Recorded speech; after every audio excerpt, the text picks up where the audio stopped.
एक और जहां पूरा देश नए साल का स्वागत कर रहा था, जश्न में सराबोर था, पार्टियां चल रही थी, वहीं दूसरी ओर दो युवक एक युवती के जिस्म को नोच रहे थे। युवती बेसुध थी, उसे अपने साथ हो रहे घिनौने काम की जानकारी नहीं थी, लेकिन जब उसे होश आया तो मंजर देख वह चीखने चिल्लाने लगी। लेकिन शराब के नशे में दरिंदे युवती का हाथ पैर बांधकर उसके साथ हैवानियत कर रहे थे। युवती के आंखों से निकलते आंसू दर्द से कांप रहे बदन को भी देख हैवानों का दिल नहीं पसीजा। हवस की आग में अंधे हो चुके हैवान बारी बारी से युवती की असमत लूट रहे थे। अब युवती ने इंसाफ की गुहार लगाई है। यह पूरा मामला मुंबई के मोगरा गांव का है, जहां की रहने वाली एक 22 वर्षीय युवती ने पुलिस से बताया है कि 30 दिसंबर को उसने अपने इंस्टाग्राम अकाउंट पर एक पोस्ट डाला था, जिसमें कहा था कि 31 दिसंबर की रात वह नए साल का जश्न मनाने अंधेरी स्टेशन के पास एक पब में जा रही है। आधी रात को पब में पहुंचने के बाद वह नए साल का जश्न मना रही थी। तभी उसके पास दो युवक पहुंचे और उसको अपना फैन बताने लगे। युवती ने कहा कि हम सभी एक साथ नए साल का जश्न मना रहे थे।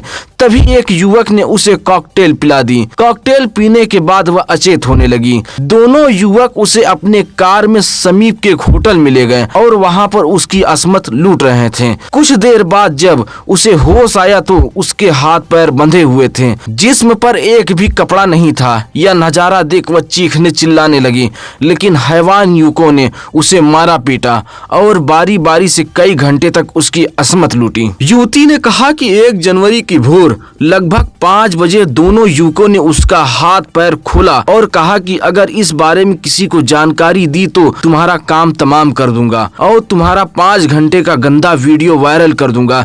यह कहते हुए दोनों युवक वहां से चले गए। दोनों युवक लाल कलर की स्विफ्ट कार से आए थे। युवती ने कहा कि वह पंजाब की रहने वाली है और मुंबई में रहकर पढ़ाई करने के साथ साथ मॉडलिंग करती है। आरोप लगाया कि कॉकटेल में नशीला पदार्थ मिलाकर उसे पिलाया गया था, जिससे वह बेहोश हो गई थी और उसके बाद उसके साथ इस घटना को अंजाम दिया गया है। फिलहाल युवती की तहरीर पर पुलिस मामले की जांच पड़ताल शुरू कर दी है और पब के अलावा होटल के सीसीटीवी कैमरे को भी पुलिस खंगाल रही है। युवती ने बताया कि दोनों युवकों की उम्र 25 से 30 साल के बीच होगी। बीच बीच में दोनों बिहार की भाषा में बात कर रहे थे। एक ने अपना नाम रिजवान व दूसरे ने अर्जुन बताया था। वहीं शिकायती पत्र लेने के बाद पुलिस ने युवती का इलाज सरकारी अस्पताल में कराया है। हैवानों ने 5 घंटे तक नशे के हालत में युवती की असमत लूटी थी, जिससे उसके नाजुक अंगों को काफी नुकसान हुआ है। युवती के शरीर को हैवानों ने जानवरों की तरह नोचा है। फिलहाल युवती का इलाज चल रहा है। इस तरह की तमाम खबरें देखने के लिए आप सत्यम न्यूज़ सनसनी को सब्सक्राइब कर लीजिए।